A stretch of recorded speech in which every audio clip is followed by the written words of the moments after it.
عرض ادب و احترام می‌دارم برای تک تکتون، عالی باشه.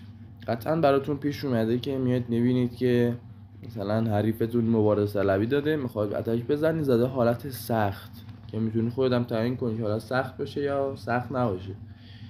اینجا این حالت سخت به چه معنی؟ حالت عادی نیروها و اون حمله هوایی ها و اون دفاعی های حریف کار عادی خودشون انجام میدن. تو حالت سخت 20% قدرت نیروهای شما کاهش پیدا میکنه و 20% قدرت دفاعی های حریف افزایش پیدا میکنه. این چه تأثیری داره در تانهای برابر؟